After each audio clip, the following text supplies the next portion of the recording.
नमस्कार, जय हिंद साथियों। स्वागत है आपका अपने YouTube channel tech non tech classes में। तो आज की अपनी क्लास रहेगी फिटर थ्योरी की पहली क्लास है दोस्तों। और फिटर थ्योरी का सेमेस्टर वाइज हम सारे चैप्टर है वो क्लियर करेंगे दोस्तों एग्जाम तक। हरियाणा में जितने भी फिटर बेस पर एग्जाम आने वाले हैं उनके लिए है क्लासेस स्टार्ट कर रखी हैं। और जहाँ भी ऑल इंडिया कंपटीशन एग्जाम रहता है फिटर का, तो पूरी निमी की बुक आपको करवाएंगे दोस्तों। पूरा लेवल रहेगा इसमें, सब्जेक्टिव ऑब्जेक्टिव दोनों तरीके से आपको क्लासेस करवाई जाएगी। वीडियो को लास्ट तक देखना, वीडियो को लाइक करना, चैनल को सब्सक्राइब जरूर कर लेना दोस्तों। और साथ ही अपने दोस्तों के साथ शेयर जरूर कर दीजिएगा जो साथी फिटर की क्लास लेना चाहते हैं। तो tech non tech classes channel पर आपको फिटर की क्लासें भी मिलेगी दोस्तों। तो आज का अपना एक नंबर क्वेश्चन रहने वाला है, किस प्रकार आज हम एक अपनी क्लास करेंगे उसके बाद में किस प्रकार का रिव्यू रहता है।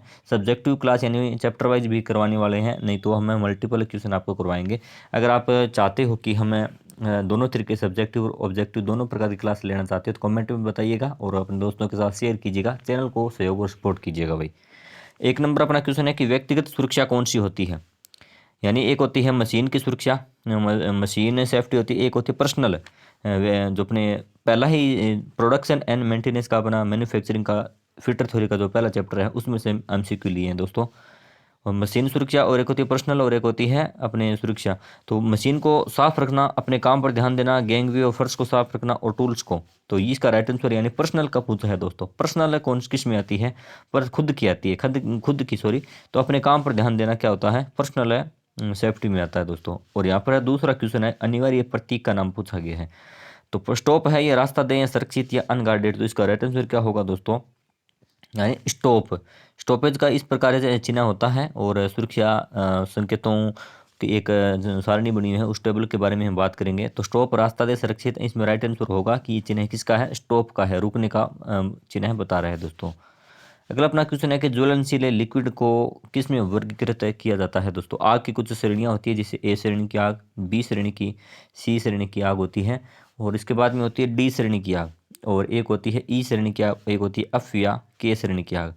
तो ए श्रेणी की आग इसमें लगती है दोस्तों, लकड़ी हो गया, लकड़ी हो गया, कागज कपड़ा सॉरी सूखा कचरा हो गया, इसमें लगती है। और बी श्रेणी की आग है वो अपने इस राइट आंसर इसका बी श्रेणी की आग रहेगा दोस्तों। किस में लगती है, ज्वलनशील, ज्वलनशील द्रव्य, ज्वलनशील द्रव्य में लगती है। Petrol, diesel, kerosene, mobil oil, जितना भी इसमें 20 श्रेणी की आग होती है। और सी श्रेणी की आग होती है दोस्तों, बात करें सी श्रेणी की, तो ज्वलनशील गैसों में लगती है आग। ज्वलनशील गैसें होती है जिसमें जितने प्रकार गैसें होती हैं वो और आगे हम चैप्टर में क्लियर करेंगे। गैसों में सी श्रेणी की आग लगती है। और डी श्रेणी की आग किस में लगती है दोस्तों, ये ज्वलनशील, ज्वलनशील धातुओं में जो आग लगती है ना वो होती है ज्वलनशील धातुओं में डी श्रेणी की आग होती है। एक होती है ई श्रेणी की आग।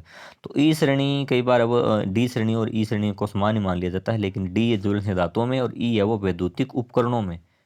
वैद्युतिक उपकरणों में जो आग लगती है ना, अपने नोट्स भी बना लेना भी धीरे धीरे, साथ में एग्जाम तक आपको पूरी थ्योरी करवाई जाएगी फिटर थ्योरी। उसके बाद में आती है एफ या के श्रेणी, जो पीएसपीसीएल में अभी क्वेश्चन आया था। एफ या इसको बोलते हैं के श्रेणी। तो इसका राइट आंसर रहने वाला है खाद्य तेल या रसोई घर से संबंधित आग होती है ना, वो होती है एफ या के श्रेणी की आग। अगला अपना क्वेश्चन है तत्काल जीवन रक्षक प्रक्रिया कौन सी है, which is the immediate life saving producer procedure है। तो फर्स्ट एड, चिकित्सक को बुलाओ, गहन देखभाल, यानी जब दुर्घटना हो जाती है तो तत्काल जीवन यानी सबसे पहले हमें कौन सा कार्य करना है, जीवन बचाने के लिए फर्स्ट एड की व्यवस्था करनी होती है दोस्तों। राइट आंसर ए होगा फर्स्ट एड, प्राथमिक चिकित्सा होनी। इसके बाद में चिकित्सक को बुलाना, गहन देखभाल यानी कहाँ पर चोट लगी है, कितनी लगी है, चिकित्सा उपचार वो बाद में होता है, लेकिन पहले हमारा उद्देश्य है प्राथमिक उपचार उसको पीड़ित को देना चाहिए। और एक आपने चेतावनी चिन्ह प्रतीक दिया हुआ, इस पे बारे में बात करेंगे। चेतावनी चिन्ह है दिया गया है दोस्तों, यानी ये किस प्रकार का चेतावनी चिन्ह है। स्कूल का है, सुरक्षित, अनगार्डेड या पैदल चलने वाला मार्ग। तो इसका राइट आंसर क्या रहेगा दोस्तों, अनगार्डेड। अनगार्डेड यानी स्कूल का नहीं है, सुरक्षित गार्डेड नहीं है, लेकिन अनगार्डेड है ये। यानी एक रेल अपने रेल का इंजन दिखाया है, अपनी पटरी पर जा रही है, तो इसका राइट आंसर क्या होगा, अनगार्डेड। और लकड़ी की अग्नि, कागज कपड़े के कारण लगी आग किस श्रेणी में आते हैं। तो इसमें हमने पहले पूरा एक्सप्लेन कर लिया है दोस्तों। यानी अपनी क्लास ए की आग वो किस में आती है, लकड़ी, लकड़ी हो गया, कागज हो गया, लकड़ी, कागज, कपड़ा, और जैसे सूखा कचरा हो गया, सूखा कचरा, पूरी एक टेबल बनी है, सारी आपको बातें बताएंगे दोस्तों। बस वीडियो को लाइक और चैनल को सब्सक्राइब जरूर कर दीजिएगा। ए श्रेणी की आग होती है लकड़ी कांच कपड़ा की। और कार्बन टेट्राक्लोराइड CTC और ब्रोमोक्लोरोडिफ्लोरोमीथेन BCF फुल फॉर्म कई बार पूछ ली जाती है, ध्यान रखना दोस्तों। भरा हुआ कौन सा अग्निशामक यंत्र है, यानी CTC और BCF से भरा हुआ कौन सा अपना अग्निशामक यंत्र है, इसका राइट आंसर की बात कर लेते हैं। कार्बन डाइऑक्साइड CO2 वाला, या हेलोन एक्सटिंग्विशर, या फोम वाला, या ड्राई पाउडर एक्सटिंग्विशर। तो इसका राइट आंसर क्या होगा, हेलोन वाला है ना। हेलोन वाले में क्या भरा होता है, कार्बन टेट्राक्लोराइड CTC। इसके फॉर्म फुल फॉर्म कई बार परीक्षा में पूछ ली जाती है। CTC और ब्रोमोक्लोरोडिफ्लोरोमीथेन BCF है वो किस में भरी जाती है, हेलोन प्रकार के, यानी जहां जो अग्निशामक यंत्र होते हैं वो होते हैं फोम वाले। और हेलोन है वह सभी प्रकार की आग बुझा सकता है दोस्तों। एक बार परीक्षा में आया था कि कौन सा अग्निशामक यंत्र वो हर प्रकार की आग बुझा सकता है, तो उसका राइट आंसर था हेलोन प्रकार का। और कौन सा यांत्रिक व्यवसायिक खतरों के अंतर्गत आता है, तो अपना इसका राइट आंसर है, देख लीजिए दोस्तों, व्यवसायिक खतरा किस में होगा, शोर का विषैला या अकुशल या अनगार्डेड मशीनरी। तो व्यवसायिक खतरा यानी एक मैकेनिकल ऑक्यूपेशनल हैजर्ड खतरों की श्रेणी होती है दोस्तों। एक सारणी बनी हुई है, वो एक अपने बुक में है, तो वो सारणी तो हम यहाँ पर नहीं बना सकते, लेकिन अगर आप क्वेश्चन आपको धीरे धीरे सारे करवा दिए जाएंगे। सौर या विषैला अकुशल तो व्यवसायिक खतरा हो गया। तो बहुत प्रकार की बड़ी मशीनरी होती है ना, वहाँ पर आता है अनगार्डेड मशीनरी होती है ना, वो व्यवसायिक खतरों के अंतर्गत आती है दोस्तों। जिस प्रकार एक ऊपर संकेत चिन्ह था, रेल का इंजन था, वो जो अनगार्डेड का एक प्रतीक चिन्ह था, वो इस प्रकार की मशीनरी है, इस श्रेणी में आती है दोस्तों। और घायल व्यक्ति के रक्तस्राव को कैसे रोके, घायल व्यक्ति है कोई, उसका रक्तस्राव हो रहा है, पीड़ित है, तो उसको पट्टी बांधें या मरहम लगाएं, या घाव पर टिंचर लगाएं, या घाव पर दबाव लगाएं। तो इसका राइट आंसर क्या होगा, घाव पर दबाव लगाएंगे ना तो वो खून बहना है वो बंद हो जाएगा दोस्तों। राइट आंसर क्या है, यानी अपना जो पहला चैप्टर है उसमें से सिंपल से क्वेश्चन बनते हैं दोस्तों, सारे हम धीरे धीरे सारे चैप्टर करेंगे। अगला क्वेश्चन है कि इस चिन्ह का नाम क्या है, तो आपने पहचान लिया होगा दोस्तों, सिंपल सा क्वेश्चन है। स्कूल या संरक्षित है, यानी गार्डेड है, या अनगार्डेड है, पैदल चलने वाला मार्ग। तो यहाँ पर क्रॉसिंग है, उसके ऊपर है वो एक व्यक्ति जा रहा है, तो इसका राइट आंसर क्या होगा, पैदल चलने वाला मार्ग। 11 नंबर अपना क्वेश्चन है दोस्तों, आग लगने के 3 कारक क्या हैं। फ्यूल, हीट, ऑक्सीजन है, यानी ईंधन होगा, उष्मा, ऑक्सीजन, ईंधन ऑक्सीजन और नाइट्रोजन, उष्मा नाइट्रोजन ऑक्सीजन, और ईंधन कार्बन डाइऑक्साइड या उष्मा। तो इनमें से कौन सा एक कारक हटा देने पर आग अपने आप बुझ जाती है दोस्तों। तो इसका राइट आंसर क्या रहेगा दोस्तों, यानी आग वो इन 3 कारकों से लगती है। ईंधन हो गया और एक हो गई उष्मा या तापमान, कई बार आ जाता है दोस्तों। उष्मा की जगह तापमान हम लिख सकते हैं, तापमान यानी टेम्परेचर।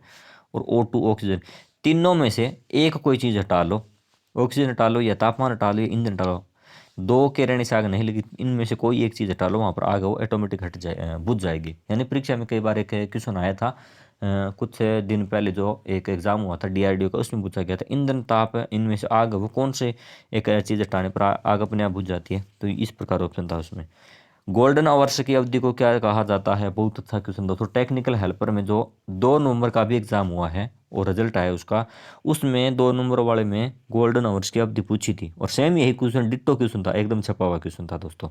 उसका राइट आंसर पहले बात करेंगे, घटना की गोल्डन आवर की अवधि कौन सी होती है, यानी प्राथमिक उपचार की अवधि होती है। पीड़ित व्यक्ति को पहले समय में जो उपचार जिस घंटे में उपचार दिया जाता है उसमें जान बचाई जा सकती है, उसको गोल्डन आवर्स यानी सुनहरा पल होता है उसका, सुनहरा एक अलग तरह से उसका नया जीवन होता है। वो गोल्डन आवर्स की अवधि क्या होती है, तो घटना के बाद का पहला 30 मिनट या पहला 30 मिनट, या घटना के बाद का या पहले का।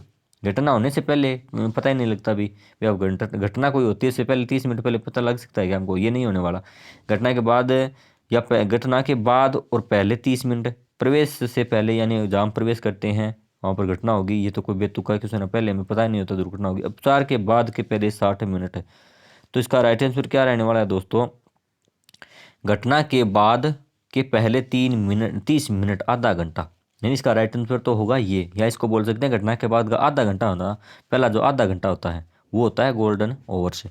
और जो टेक्निकल हेल्पर में जो 150 क्वेश्चन आए थे उसमें से एक क्वेश्चन हटाया गया था, रिजल्ट आया तो 149 क्वेश्चन पर आया था, इसी कारण आया था। उसमें क्वेश्चन मान लिया था 60 मिनट का, जो हटाया गया। उसके बाद में राइट आंसर इसका था आधा घंटा, यानी घटना के बाद का। और जब ऑब्जेक्शन लगाया गया तो इसी निम्मी बुक का आधार माना गया था और क्वेश्चन को डिलीट करना पड़ा था बोर्ड को। तो मतलब निम्मी की बुक है वो आपको इस प्रकार है, अपना ऑथेंटिक बुक है भाई। क्वेश्चन यहाँ से आते हैं। बस अपना एक बुक करनी है, उसके बाद में कोई आपको ज़्यादा कंपटीशन नहीं है टेक्निकल का। हरियाणा में सीटी के बाद में जो टेक्निकल वैकेंसी होनी है उन कैंडिडेट को बता दूं, अगर आप क्वालिफाई हो तो बिल्कुल अपनी तैयारी अच्छे तरीके से रखिए भाई। और यहाँ पर आपको तैयारी करवाई जाएगी, बस आपका सहयोग और सपोर्ट चाहिए भाई। कार्यस्थल पर दुर्घटना से पहले दुर्घटना से बचने का पहला कदम क्या है?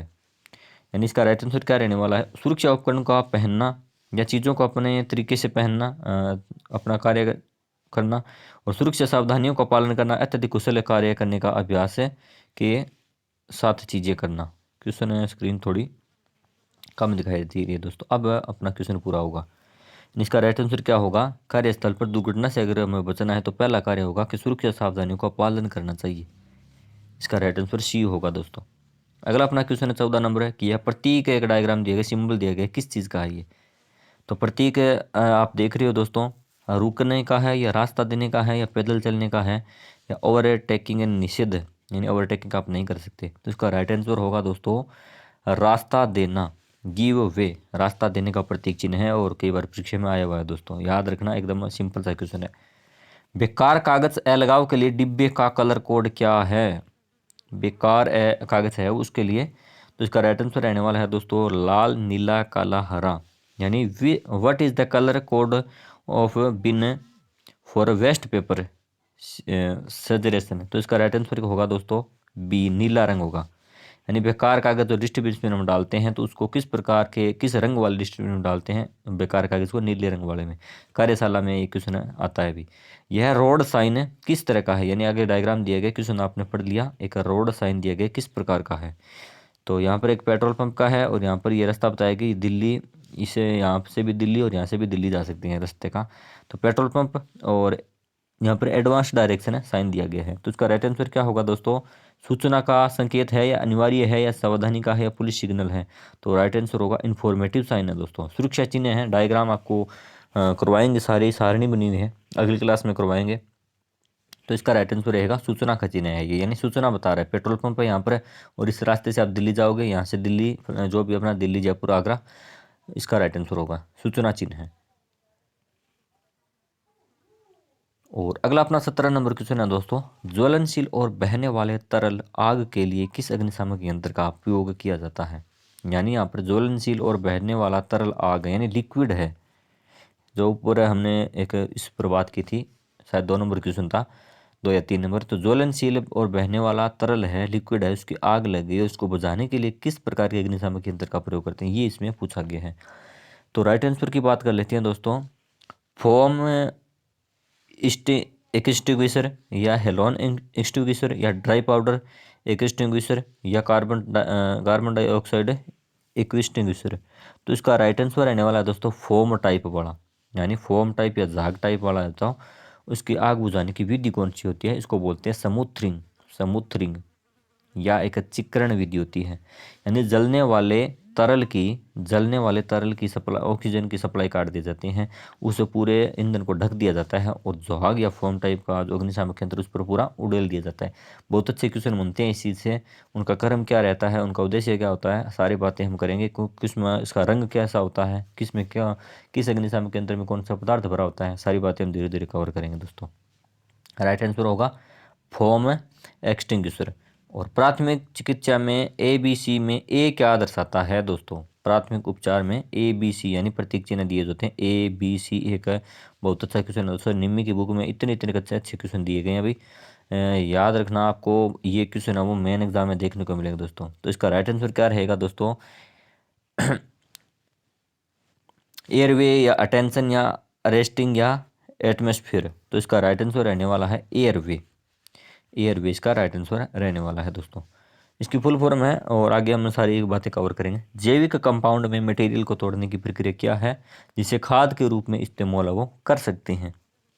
तो लैंडफिल्स, या रिसाइकलिंग, या कंपोस्टिंग, या अपशिष्ट पदार्थों का जलाना। यानी जैविक कंपाउंड में मटेरियल को तोड़ना की प्रक्रिया क्या है जिसे खाद के रूप में, खाद के रूप में तो हम इनमें से दिए गए ऑप्शन में कंपोस्टिंग कर सकते हैं दोस्तों। कंपोस्टिंग इसका राइट आंसर होगा, कंपोस्टिंग। रिसाइकल यानी पुनः उसको काम में ले लेना, लेकिन खाद के रूप में हमें काम में लेना, वापस उसी रूप में काम में नहीं लेते, तो उसका राइट आंसर कंपोस्टिंग होगा। जलाना तो एक अलग प्रक्रिया होगी, काम में नहीं ले सकते उसका। प्लास्टिक कचरा बिन के लिए कलर कोड क्या है? यानी ऊपर हमने बात की थी एक कागज़ के लिए, कागज़ वाले का रंग कौन सा था दोस्तों? और रिपीट पे अगर क्वेश्चन होते हैं तो आपको याद जल्दी होंगे दोस्तों। कागज़ वाले का रंग था नीला। और प्लास्टिक कचरा के लिए यहाँ पर कलर कोड पूछा गया, तो राइट आंसर क्या रहने वाला है दोस्तों? लाल, नीला, हरा, पीला। तो प्लास्टिक वाले का राइट आंसर होगा पीला, यानी डी इसका राइट आंसर रहने वाला है दोस्तों। चैनल को सब्सक्राइब जरूर कर लीजिएगा दोस्तों, आने वाले ये तमाम अपडेट आपको सबसे पहले इन वैकेंसियों की दे दी जाएगी। फाइल के अक्स के रूप में चिन्हित भाग, यानी एक रेती फाइल दी गई है और इसका एक चिन्ह दिया गया है, ये कौन सा है, ये हमसे पूछा गया है। यानी आप इन चीज़ों के बारे में प्रैक्टिकली तौर पर जानते हो कि हैंडल कौन सा है और टॉप कौन सा है, इसका हिल कौन सा है। तो राइट आंसर इसका रहने वाला है दोस्तों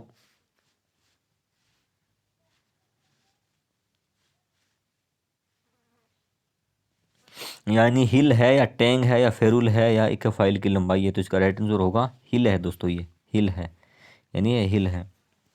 और फेरुल कौन सा होता है दोस्तों? फेरुल इस प्रकार जो गोल गोलाई में होता है, ये होता है फेरुल, और फेरुल की लंबाई वगैरह ये अलग होती है। टैंग, टैंग इसको बोलते हैं, कमेंट में जरूर बताना दोस्तों। एक ट्राई स्क्वायर का उपयोग क्या होता है? समकोण की जांच करने के लिए, या न्यून कोण की जांच करने के लिए, अधिक कोण की जांच करने के लिए, सीधे कोण की जांच करने के लिए। तो ट्राई स्क्वायर यानी गुणिया जिसको बोलते हैं, सिंपल सा क्वेश्चन है दोस्तों, 90 डिग्री यानी समकोण की जांच करने के लिए ट्राई स्क्वायर का उपयोग करते हैं। राइट आंसर रहने वाला अपना ए ऑप्शन। 23 नंबर है कि कौन सा मार्किंग मीडिया जहरीला होता है? कौन सा मार्किंग मीडिया जहरीला होता है? White wash, Persian blue, copper sulphate या सेल्यूलोज से लेकर। तो इसका राइट आंसर रहेगा दोस्तों कॉपर सल्फेट है, वो जहरीला मार्किंग मीडिया होता है, कॉपर सल्फेट इसका राइट आंसर रहने वाला है।